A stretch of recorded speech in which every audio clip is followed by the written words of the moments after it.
Hi, guys, and welcome back to A Millennial Mind.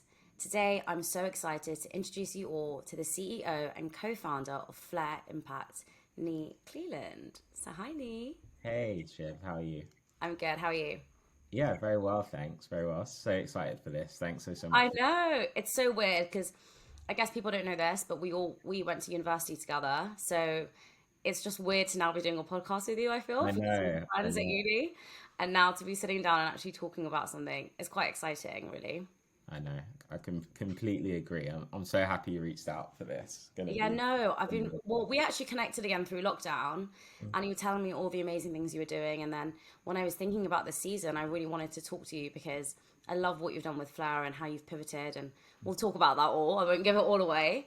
But for people who don't know you and your background, just tell me a little bit about, what you did after uni.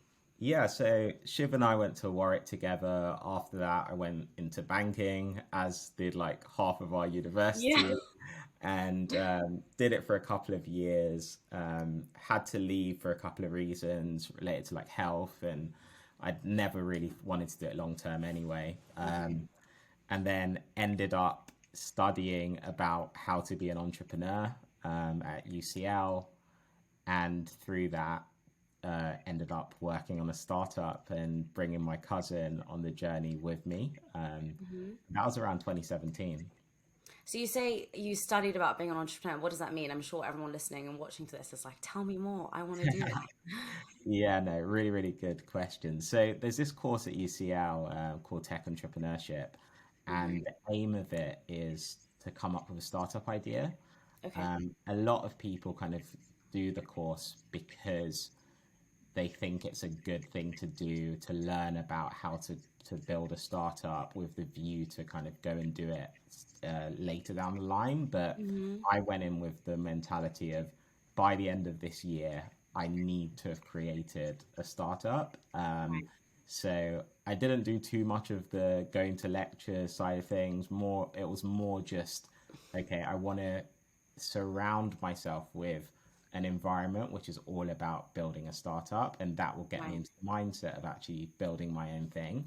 Mm-hmm. And yeah, within a couple of months of starting, I had found myself with an idea that I wanted to really work on, which it was kind of everything that I wanted to achieve out of the course in like the first 2 months. So yeah, it I went love well. that. I feel like your environment, the people you surround yourself with are like key. I think that's like my biggest learning so far is that it's so important who you connect with and the people that you're working with and your friends and your family and all these subconscious thoughts that are going in your head, right?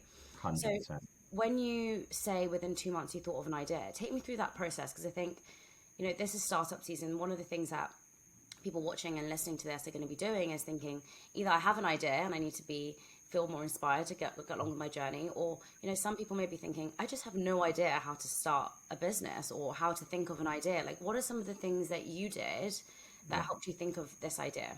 Yeah, so I always say there's kind of two ways to approach it. You can either think about what are your own problems. So Hmm. something that I do each and every day is anything that annoys me, I'll write down in like notes, and I've just got like Hmm. a long list of things that I find annoying that one day, let's say after Flair, I might go and try solve.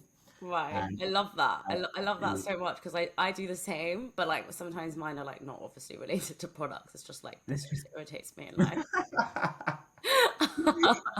fair enough, fair enough. And yeah, and then the second thing is that I always kind of put anything that comes to mind through this three-step process, which Okay. um, is this something I'm passionate about? Is this something that I will be relatively good at solving? Hmm. And is this big enough? So, like, is the Right. problem big enough, like on a global scale, to create, let's Hmm. say, a business I can work on for 10 years? Right. And whenever I think of an idea that doesn't fit those three criteria, Hmm. I'm most likely not going to pursue it because, like, passion is so key. I want to be good at what I do. And then Right. also, I want to create something big which can have a huge impact where there's ideally a financial return at the end for myself. I love that. So passion, strength, and then I guess scalability as well. Those are the kind of three components you look at, which I think are really important, because obviously that quote by Steve Jobs, when he's like, people always ask you how you can do it. And it's like, if you're not passionate about it, you physically won't be able to, because you have to be like a psychopath Exactly. to be in this thing, right? So I think those three things are really great and really amazing. How do you actually start to note down what are your strengths? Because I think that's something that people struggle with, right? We can all, at the tip of our tongue, say what our weaknesses are. I mean, I could tell you like for 500 things right now. But actually, if someone says like, what are your strengths? How do you find what your strengths are? Maybe I'm just like more arrogant than the average person, but like I feel like I know what my That's weaknesses are, great. but I know what my strengths are as well. But I think listening to what other people say about you is a good starting point. Right. Because other, like, it's usually easy to identify other people's strengths. So if other people are pointing something about you, it's probably a good sign. Um, Also, I think naturally we tend to enjoy things that we are better at. So thinking about what you enjoy doing is probably a good starting point as well. Thinking about what your strengths are, and just being honest with yourself. Like, there's no need to be kind of hard on oneself for no reason. Like, Yeah. I think that self awareness of knowing what your strengths are is a really important skill to try and hone. I completely agree. And, when I created the performance planner, it was basically for entrepreneurs. It's for people who are managing different things. It's for people who are leaders in organizations. And something in there every day is, what did I enjoy, or what am I good at? And what could I have done better? So you're actually focusing on your strengths every day. You're reflecting each day, and that's something I put into practice and I've been doing for years. Is actually, it's not necessarily like, what's my strength for today? It's like, what did I like? What was I good at? What did I enjoy learning about? What's something that stuck out for me? And I think that's really important for people who are at university or at school even, because generally I always get this question from people. It's like, what should I choose for my A levels, right? What should I do at university? And often we just do a degree. Like, I just did a law degree because, I was good at arguing and an argumentative child. So my parents told me to do it and I hated it. I don't know if I moaned to you, I'll worry, but I just hated it so much. And then as I got older, I started to realize some of the things that I was interested in. And so then when I went back to work and I did the applied management course, that was something that I really loved and I enjoyed, and I loved reading about it. And I still spend hours reading about that stuff. Because I realized that I was good at it, right? And so naturally, I think it's so important from a young age to really hone in on that and to identify your strengths and weaknesses, because ultimately, if you focus on your strengths, they're only going to get stronger. Whilst if you're constantly focusing on your weaknesses, it's not always the best solution. 100%. I couldn't agree more. Like, when we employ people, I always tell them to like specialize on what you're good at. There's no point, after a while, there's no point trying to improve, like to spend too much time trying to improve on your weaknesses. 100%. Yeah. We all have our own different strengths, and I think the biggest thing in leading an organization as well is to focus on strengths-based leadership, right? So you have a team, they're all good at individual things. Focus on that. Tell them to lean to each other on that. Tell them to ask each other for help in the things that they're good at. And I think as a leader, if you're not emphasizing the strengths of your team, the team themselves aren't going to feel that they're important, and the other team members are going to feel like they have to be good at everything, because there's not that one person that they can go to. So tell me a little bit about Flair and how it all started. Okay, so there's two kind of versions of Flair. So there's Flair football and then Right. there's Flair Impact. So Flair football came first. That was the idea that I came up with my cousin in UCL. It stemmed out of the fact that we looked around the football industry and realized that there was such an emphasis on the professional and very, very little spotlight on the kind of everyday amateur young football player. And looking back at our own lives, that was so important for us as a child. Football, it was like our day to day involved playing, and it was everything. And we just felt it was sad that looking back at our own lives, there was just no record of that period of our lives when we were playing football. Right. So we wanted to build a way for the everyday young football player to store as well as share their kind of football journey. And we came up with the mission of making every young football player feel like a pro. Right. And through that, we ended up with the idea of building a social network for kids who play football. It let them kind of share match reports, it automatically track their stats, let them connect with their teammates and praise them for their performances. Right. And we did that for like 3 years, grew it to about 25,000 users in Wow. the UK and Ireland. And yeah, it was a real learning experience. Had to employ loads of people, fundraise, and it was tough. Like building a consumer app is Right. incredibly challenging. And ultimately, it was the pandemic that like ended that business Right. because people couldn't play football. Um, and that's when we decided that we were going to work on something completely different, and Flair Impact was born. How did you navigate that throughout the pandemic? I mean, your business just overnight stopped. Yeah, it was pure survival. Survival instincts kicked in. We didn't want to quit. We had investors who we felt a duty to make sure that they didn't get like a complete loss. Mm, We had team members as well who we didn't want to uh, like let go. mm, So it was kind of needs must. And we went into an intense period of just thinking of what else we could work on. And that's when George Floyd was murdered. mm, And we noticed that all these organizations were coming out with like commitments around building anti-racist cultures. There didn't seem to be much data that was driving those commitments. right. So they were kind of saying, we're going to do this, this, and this, but how are they going to measure progress? And we just felt that there was an opportunity there to build something around that. Right. And yeah, that was kind of the genesis of the pivot.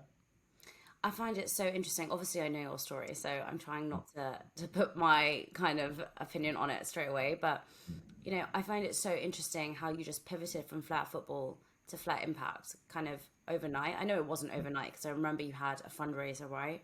Mm, How did you think about doing something like that? I mean, racism is such a complex issue and actually something that I think is really hard to truly track and understand mm, because I think people say one thing and the way they act is completely different. So yeah, exactly what you just said is when George Floyd was murdered, everyone was posting black squares on their story. Everyone was talking about how they're going to change and make a difference. And yet 3 months later we're back in the same position as we are. Nothing mm. has really changed. So how did you think of an idea that you thought actually we can track this, we can monitor this, and we can really make a change?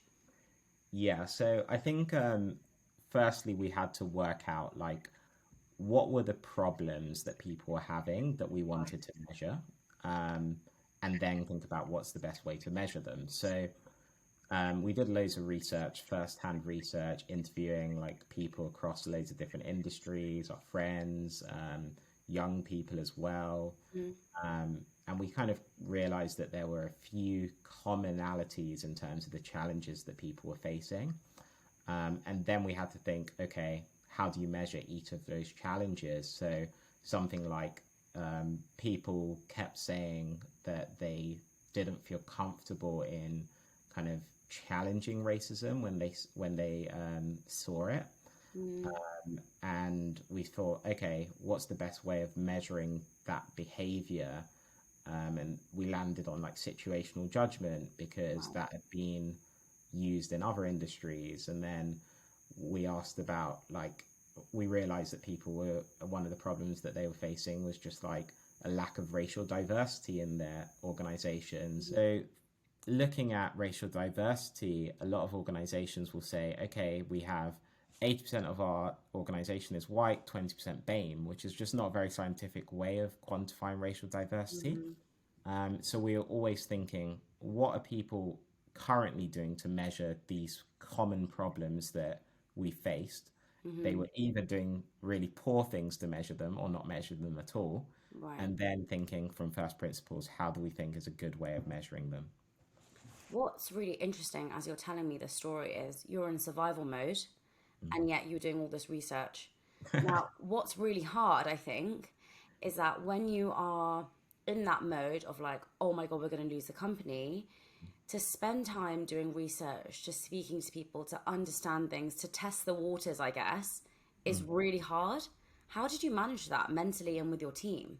Yeah, so it's such a good question. I think something that helped was when the pivot happened, we furloughed pretty much all of our staff, Right. and that took away a lot of our day-to-day kind of like tasks around management. So I ended up with a very, very free day, Right. which let me just like concentrate and just think about the survey design, all the research that needed to be done. And it was like a period of deep work. Right. You're completely right. It's strange that it happened during a moment of crisis, but honestly, in the 4/5 years I've been working on Flair, that was the moment where I had the most time to concentrate because I wasn't managing people. Yeah. Yeah, so that helped a lot. I completely admire you, I guess, because I know that when you're in a state of panic and you're worried that you're not making any money and you're feeling like everything's crashed overnight, to have that patience, to have that like understanding that, okay, this isn't about the doing, this is about the researching, this is about the understanding, this is the slow pace, right? Because I think ultimately with any product or service that you're selling, the initial stages are really hard and grueling, but you just think, okay, I'm reaching to something, and you have time. You don't have that pressure of having an organization or having any budget restraints. But Ex- actually, when you've got a team, and it's great that you use furlough because I think that's what it was there for, to help companies like yours survive. It's still really difficult to think like I've only got this amount of time because furlough was also capped, right? It was limited. It wasn't like an unlimited amount of time you were going to have that your staff were going to be furloughed. And at that, you were also giving them 80%. So there is still that pressure to feel like we need to get back on track. Yeah, But actually, to take that time to research, to understand things, I think is really important. And I think it's really amazing that you just didn't rush to it, to just think, yeah.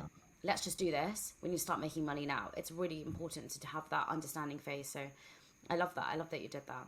No, I appreciate that. And I guess like just to add to that is that one of the things that we felt organizations were doing wrong was rushing their action plans and not doing the necessary research with their staff to work out where racial bias may lie. So we just felt that it would be hypocritical of us to rush into anything without doing the Right. necessary research ourselves on our product as well. Yeah. So yeah. 100%. So tell us a little bit about how you understand racial bias within an organization. Like, what are the key metrics? What are the things Flair measures? And then Yeah. how do you solve that problem? We feel that the biggest source of truth on whether racial bias exists in an organization is the actual people within the organization, because ultimately we're trying to measure the culture. And we're looking at people's views, their experiences, their characteristics. And we've decided that a survey is the best way of gathering that data, Yeah. completely anonymous. So it goes out to the whole organization. They feel confident that it's confidential. We do that through the communications that we provide. And it measures four main things. So, racial awareness, which is how confident do people feel in identifying and challenge racism that they see, which we do through situational judgment. Then we measure like racial inclusion barriers. So, do people perceive their ethnicity to being a blocker to accessing different forms of inclusion? The third being like racist behaviors. So, how much is there a culture of like racist jokes, racial Right. microaggressions? If so, who's it against? Is it the clients? Is it colleagues, managers? We're in schools as well, so it might be like teachers, etc. And then finally, racial diversity. So, what is the actual ethnic composition of the organization? And we've come up with like an index of measuring racial diversity. So it's way more scientific than that whole like BAME versus white split. Right. And then we visualize everything like in a dashboard for the organization so they can see their performance on those four metrics and provide kind of benchmarks as well within our client base. And then finally, we are building like an algorithm that ranks the racial bias and ties recommendations to the biggest areas of bias that we see. So yeah, each recommendation is very like prescriptive, detailed action plan almost on what to do. I mean, I've seen your dashboard. You took me through it. I was very impressed by it. But when I was looking at that, all I was thinking was like, this is so technical. Like, how on earth have you built this? You did economics, didn't you, at work? Yeah, I did. I think it comes back to what you were saying, like lean on your strengths. I know that I'm not a coder, Right. so what was absolutely paramount for us was to find good developers. So we hired, and I do sales. That's my main focus, and then I let the developers build. So, talking around hiring the right people, how did you find good developers? Because, like, again, at what stage did you hire them? Because when you're starting a startup, how do you have the funds to hire really good people at their job? You know what I mean? Yes. So my first developer that we found really helped us in this because we found someone really good, and when you find good talent, it helps attract other good talent. And we kind of lucked out. So a company that I had interned at, I went and asked them, how do you build what we're trying to build? Because they built a fairly similar-ish product. Okay. And they basically said that their ex lead developer was free and wanted to look for a new job. Went to pitch to him, eventually convinced him to join. It was dependent on us getting some funding. And luckily, that company that I used to work for decided to invest in us. Wow.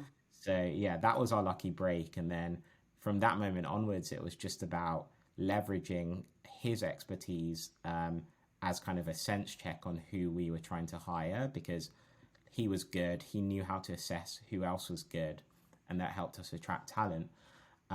When we pivoted, we parted ways with Lee, and we essentially were left with one developer he was quite junior at the time and has had to since really grow into his role, and has done fantastically well. However, we're now at a point where we're trying to hire tech talent again, and we're finding it so difficult. Like the market is a joke at the moment. Yeah, I've Yeah, heard. It's really, really yeah, hard. But there's two things you touched on there. One was hiring the right people and how important that is in terms of building your product or business. The other thing that's reminded me of another podcast I did with Iman was if you don't ask, the answer is always no. So a lot of people will be like, I have no idea, I don't want, sorry, a lot of people will be like, I can't ask my old company, or I don't want to ask this person because they're obviously just going to reject me. Like, my idea is not good enough. All that self doubt, all of that imposter syndrome kicks in, right? When you have to ask someone for help. How did you overcome that? Um, I think when I was younger, I was very cautious. Over time, I became much more of a risk taker. Um, and I don't know what that genesis moment was. I think it was, if I was to guess, it was when I did my internship at GS, and they kind of just threw like it was so intense, and you had to take risk, or you just weren't going to make it. Right. And I think in my kind of adult life, I've always found myself as being someone who is willing to take a gamble almost. And I've realized that like the returns to gambling are just so good that there's almost no point in not. Right. And I think once people have taken that initial dive, they too will realize that it's pretty much always worth taking a dive and backing yourself, or you'll just not create the opportunities that people who are risk takers do create for themselves. 100%. I think being risk averse, I always get this wrong. Being risk averse means you're not risky, right? Exactly. Right. So being risk averse, I think is something that's taught to us in school. It's like always be risk averse. Like go to school, go to uni, get a job, make sure you have enough savings. Like don't do anything that's too crazy. Don't invest your money. Don't invest in stocks because they could all go crashing down. Don't start a business until, you're earning like, I don't know, double the amount in something, you've got double the amount in savings. There's always these sayings. And whenever like my friends have wanted to leave their jobs, I've heard people say to them like, but are you earning double your salary, or are you earning your salary every month plus more? And it's like, no. I'm like, of course not. You're never going to be in that stage. And if you're always going to wait for that moment, you're going to be half in everything. You're never going to thrive in one thing. And so taking risk, I think, is so essential and so important. And I think the key part of actually being an entrepreneur and starting your own thing. So, Literally. Nii, what's the biggest advice you would give to young entrepreneurs at the moment who want to start their own business or want to do something crazy? Good question. I would say don't be afraid to start. Like that is ultimately what it comes down to, is like, unless you take that initial leap, you will never put yourself in a position to learn. And that first bit of building a product is all about like customer validation and really putting yourself in front of your potential users. And if you're too afraid to do that, you just won't build. So yeah, it's about trying to force yourself to be in a position where you can do that validation. For me, the easiest way was to surround myself in an entrepreneurship environment by attending a university. But that's not for everyone. Like some people, it might be, I don't know, to get a job in the field that they want to build a product in, and try learn that way. But you just need to get yourself closer and closer to a place where you can validate your idea. And the key to that is to be in front of potential customers. So yeah, that's probably one of my biggest. The other is just about passion. Like, don't do anything you're not passionate about. This stuff is too hard to. Yeah. Yeah, it's brutal. Building a business is brutal. It's fully worth it if you're doing something you love. Yeah. If you're not, you might as well just stay in your day job. Yeah, I completely agree. Well, I love what you're doing with Flair. I think it's amazing, and I wish you the best of success. And I know you're going to be super, super, super successful. No, I've it seen the means a lot. platform, and I love it. I just can't. I could never imagine building something like that, because I'm like, how did you do that? I don't understand. No, It's so complex.